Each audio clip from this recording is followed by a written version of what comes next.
Welcome to the Foresight Health Roundup podcast, Foresight Health's podcast series for healthcare revolutionaries. Outcomes matter, customers count, and value rules. Hello again, everyone. This is David Burda, news editor at Foresight Health. It is Thursday, November 30th. If today is the 30th, that makes tomorrow December 1st. Where does the time go? 2 more weeks, and then we go into holiday hibernation until mid-January. Speaking of hibernation, we're going to talk about value-based payment models on today's show. And there's your transition. To tell us how we can snap out of value-based care hibernation are Dave Johnson, founder and CEO of Foresight Health, and Julie Murchinson, partner at Transformation Capital. Hi, Dave. Hi, Julie. How are you guys doing this morning? Dave? You know, Dave, it's getting dark at 4:30 every afternoon now. More than the upcoming holidays, that's what makes me want to go into hibernation, get fat like the squirrels, go to bed, and wake up next spring raring to go. Nature. Thanks, Dave. Julie, how are you? You know, I just spent a week in my home state in Florida with my mom and family. And I will say, I've never really understood Florida as much as I did this last week. Warm, sunny, November. It was lovely. Now, before we talk about value-based payment, let's talk about your hibernation plans. Dave, you brought them up. When does your system start shutting down for the long holiday season? Well, I wrote my last book, The Customer Revolution in Healthcare, during 2018. And by mid-October of that year, I had only 100 pages completed of what became a 300-page book and a submission deadline to McGraw-Hill in mid-January. So I shut down travel, got up at 5 a.m. every day and wrote my ass off. How's that for a metaphor on writing? Anyway, I met the deadline, and the only days I took off were Thanksgiving and Christmas. I mention that because Paul Kusserow and I are now working to finish our manuscript on the Megatrends book we're co-authoring, and we're trying to get that done roughly the same time period, early January. So we're over halfway done, but I only got a month to go, or a little over a month to go. So I'm anticipating another forced march through the holidays, although hopefully not as bad as last time. Deadlines trump hibernation, that's for sure. Julie, how about you? When does your travel stop and leisure begin? Well, travel officially stops next week, which is great. And my kids are off school, roughly December 15th. So that begins the work while they sleep plan, and then take a few hours to hang out with them in the afternoon. So that's kind of semi-hibernation, right? I totally get that. I've been taking kids back and forth from college over the holidays for, it seems like, forever. Same this year. I'll get a little break in between Christmas and New Year's, but that's about it. On the plus side, no one can pack a car or a moving van like me and still see out the back window. I could teach a master class in it. So let me know if you guys need any help. What needs help is value-based care, and value-based care needs help attracting provider participation. That's at least according to 2 new reports. The first report is from the American Medical Association. The report is based on a survey of about 3,500 practicing physicians. 64.3% of the docs said their practice got at least some revenue from alternative payment models last year. That's up slightly from 63% in 2018, or 4 years earlier. 30.9% of practice revenue came from APMs last year. That's up slightly from 29.7% in 2018. The AMA called physician participation in APMs, quote, stagnant, close quote. The second report is a study published in the American Journal of Managed Care. The study is based on a survey of 100 provider organizations that participate in the Medicare ACO program. It found that 48% of covered lives in value-based care contracts last year were in one-sided risk contracts, 42% were in two-sided risk contracts, and only 10% were in full risk contracts. The study didn't say much about that, other than the usual more study is needed bit. But I'm sure you two have a lot to say about it. Dave, what word would you use to describe what the AMA survey found? They used the word stagnant. And what would you do to get more physicians to participate in alternative payment models? Well, stagnant's a good word, but I think my word would be, nah. Let's not forget that the AMA is a membership organization. And at the end of the day, what it cares most about is getting its members paid. So I just think it's really hard for these associations to really advance the type of value-based payment reform that we're all talking about.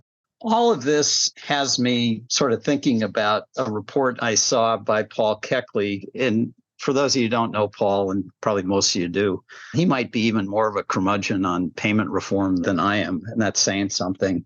Anyway, Paul commissioned a poll called the Keckley poll, which was out this week, that looked at which of 5 institutions are best positioned to solve health system problems. And he looked specifically at insurance companies, hospitals, physicians, the federal government, and national retail health companies. And the results weren't great. First off, 69% agreed that the health system is fundamentally flawed and needs major change. And then you kind of look at the relative level of trust in the 5 categories of institutions to fix it, and his question was, how much trust and confidence do you have in insurance companies, hospitals, physicians, federal government, national retail health companies to develop a plan for the U.S. health system that maximizes what it has done well and corrects its major flaws? And the truth is, nobody's got much confidence in any of these groups, slightly more in hospitals and physicians than the other 3. But Paul's concluding remarks I found were pretty interesting. Let me just summarize them for you.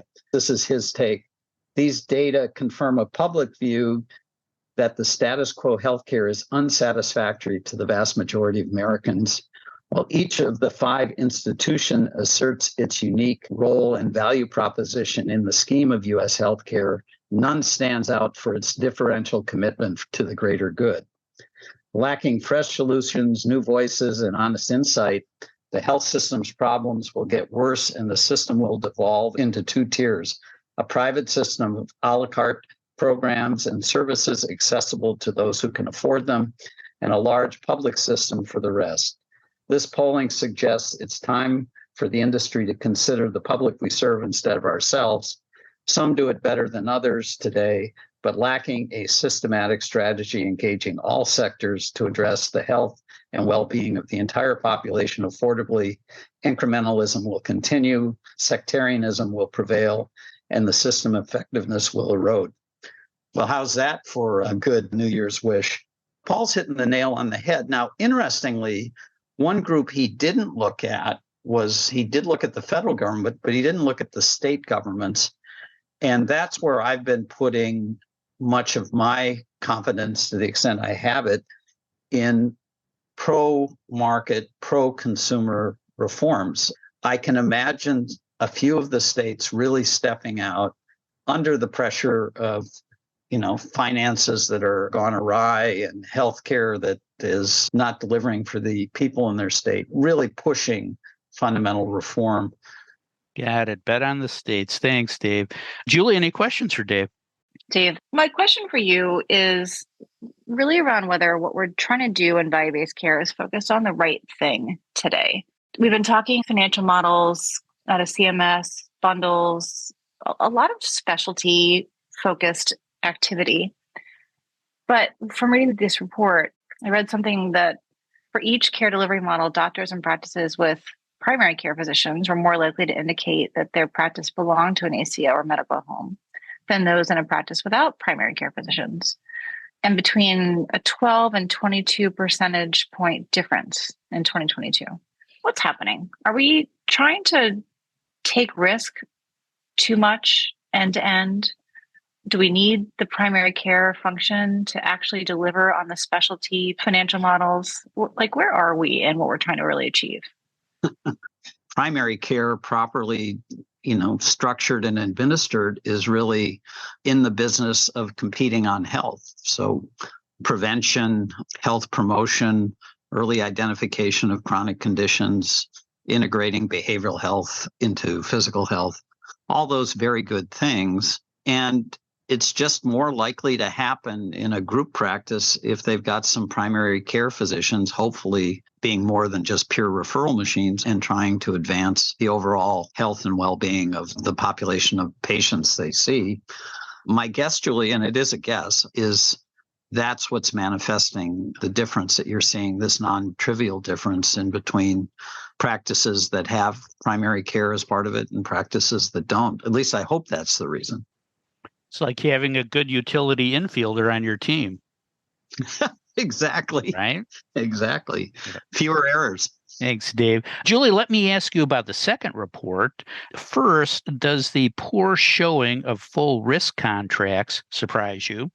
And second, what can the market do innovation-wise to get more providers interested in full risk contracts? Full risk is hard. And we know that there are models in this country that have been able to make full risk work. And they are largely the best of the best have been highly integrated. So we're still far from that in many places. I mean, why does Horizon even exist as an option at this point? But, when I just take a step back and look at what we're seeing, provider enablement has a lot to do with any kind of risk that's being taken. Smaller states like Rhode Island are pulling out all the stops. Martha Wofford, CEO of Blue Cross Blue Shield of Rhode Island, seems to be making this her hill to die on. And she's actually really making waves in that state. Blue Cross Blue Shield of Michigan has done a lot of work to enable their provider network as well. And I'm not sure that the value-based activities among larger plans and states stand out quite as much. And there's certainly the larger, in many cases, the harder it is to move to full risk, I think. And I've recently talked about systems like TriHealth and other payviders that are significantly reshaping their business models. And I think those models will be better positioned to take full risk in the long term.